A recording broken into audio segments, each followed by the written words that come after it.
Assalamualaikum warahmatullahi wabarakatuh. Jumpa lagi bersama saya Kusniatri Ambarukmi di channel Ayo Sinaure. Dalam kesempatan kali ini saya ingin berbagi beberapa pengalaman pribadi saya dalam menjalani kuliah, khususnya di bidang akuntansi. Saya kuliah di bidang akuntansi selama 3,5 tahun, yaitu di Universitas Islam Malang. Nah, bagaimana? Apakah anak IPA bisa kuliah dengan jurusan akuntansi atau bagaimana? Menurut kalian, tetap simak terus ya. Next, jadi saya akan berbagi pengalaman saya awal mula saya memasuki jurusan akuntansi. Jadi pertama kali saya tuh ngerasa gugup, saya bisa nggak ya belajar atau menyesuaikan diri dengan jurusan saya. Pertama, saya tentunya merasa minder. Pasti teman-teman saya berasal dari jurusan IPS yang tentunya sudah mengenal apa itu akuntansi. Dan saya juga beranggapan bahwa teman-teman saya juga berasal dari anak-anak SMK akuntansi. Saya bisa nggak ya menyesuaikan dengan teman-teman saya?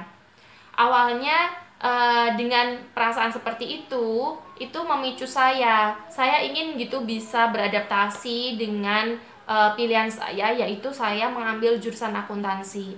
Padahal pada dasarnya itu saya basicnya yaitu di biologi, dimana guru biologi saya itu tidak percaya saya memasuki bidang akuntansi, yaitu bidang baru. Karena dulu saya bukan berarti saya sombong ya, cuma penyemangat aja buat kalian. Sebenarnya saya itu lebih sering dikirim untuk olimpiade yang berbau biologi, mewakili sekolah saya. Namun pada kenyataannya saya pada akhir atau awal-awal pendaftaran SBMPTN waktu dulu, namanya SBMPTN, yaitu seleksi bersama masuk perguruan tinggi negeri, saya beralih pemikiran karena saya mikirkan bahwa apa sih pada saat sekarang pekerjaan yang paling diminati di Indonesia sendiri. Maka dari itu saya memilih-milih tentang perguruan tinggi dan tentang jurusan saya yang saya akan ambil. Ternyata jatuh kepada pilihan saya, yaitu di akuntansi. Nah, gimana sih mata kuliah di bidang akuntansi sendiri? Di waktu kita sekolah IPS maupun sekolah di jurusan SMK itu masih terlampau di dasar-dasarnya saja. Mungkin nanti pada saat semester 1 kita dari jurusan IPA ya lumayan keteteran lah ya. Tapi kalau misalkan kita mau belajar dengan benar atau belajar dengan giat, insya Allah kita akan bisa kok, karena akuntansi itu adalah seni. Dan untuk di akuntansi sendiri juga itu banyak mata kuliah yang berbau baru atau new. Jadi kuliah yang lama atau yang bisa diajarkan di IPS maupun di SMK yang dulu-dulu itu lebih cenderung di akuntansinya saja atau pajak dasar. Tapi kalau untuk mata kuliah yang lain, yaitu seperti pengantar ekonomi mikro, pengantar ekonomi makro, pengantar pajak, pengantar akuntansi, terus nanti aja juga beberapa mata kuliah yang lain, itu benar-benar kita sama-sama belajar dari nol.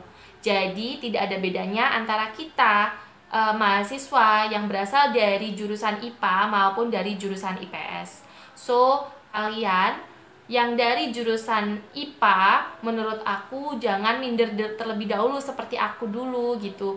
Dan untuk kalian juga yang ingin masuk di PTN atau perguruan tinggi negeri, aku saranin sih kalian nyoba aja. Walaupun kalian nggak bisa di jalur SBMPTN maupun jalur undangan, yang SNMPTN itu ya, kalau dulu aku SNMPTN, itu jangan berkecil hati gitu teman-teman. Kalian harus mencoba untuk tes di jalur mandiri.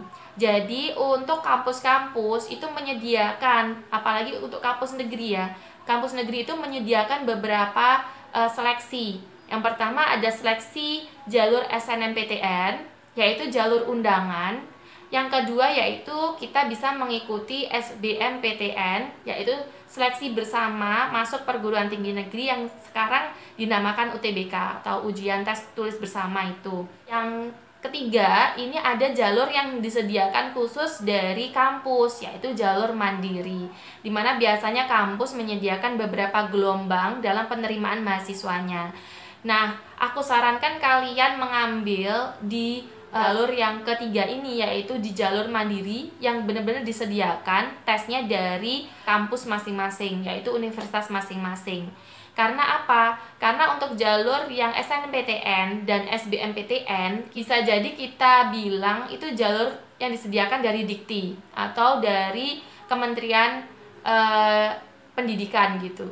Jadi untuk jalur penyaringan mahasiswa baru yang jalurnya dari kampus sendiri itu disediakan di jalur mandiri itu tadi. Jadi untuk kalian yang udah misalkan tidak lolos di SNMPTN maupun tidak lolos di SBMPTN, itu misalkan kalian dari anak IPA mau masuk ke Sosum, kalian jangan berkecil hati. Kalian bisa mengikuti jalur yang lain, yaitu di jalur mandiri. Kalian bisa ambil gelombangnya, yaitu gelombang 1, gelombang 2, maupun gelombang 3. Dan untuk kalian semua, coba aja di seluruh kampus. Kalau aku sih, aku lebih milih di kampus yang akreditasinya ya teman-teman. Jadi akreditasi itu penting. Kenapa saya bilang penting? Karena akreditasi itu akan menentukan kita. Jadi pada saat kelulusan, kelulusannya itu akreditasinya apa, itu akan tertera pada ijazah kita. Jadi misalkan akreditasi prodi atau fakultas kita C, jadi nanti di ijazah kita akan tertera bahwa di sana akreditasi masih C. Dan akreditasi C tersebut tidak bisa kita pakai untuk daftar melamar CPNS. So buat kalian teman-teman yang akan daftar, aku sarankan kalian harus melihat dulu dari prodi yang akan kalian daftarin itu. Jadi misalkan aku asal-asalan nih, aku mau masuk di PTN walaupun itu prodinya yang sedikit peminatnya gitu ya. Jadi kalian lihat dulu prodinya itu akreditasinya apa. Takutnya walaupun asal-asalan yang penting aku masuk negeri, tapi akreditasi atau prodinya masih mohon maaf C, nanti akan rugi sendiri pada akhirnya. Ya, semoga aja pada pertengahan atau akhir-akhir kuliah kalian akreditasinya bisa berubah jadi B atau bisa jadi A. Itu bisa jadi kemungkinan. Tapi saran saya mending kalian cari amannya aja, cari prodi yang udah A atau prodi yang udah akreditasinya B, yang bisa kemungkinan bisa naik ke A. Jadi sekian aja ya tips dari aku dalam kalian memilih wawasan untuk kalian memilih prodi maupun kampus yang akan kalian pilih. So untuk kalian para pejuang PTN, semangat terus ya, dan semoga kalian lulus dengan nilai yang baik dan dapat diterima di PTN keinginan kalian. See you next time.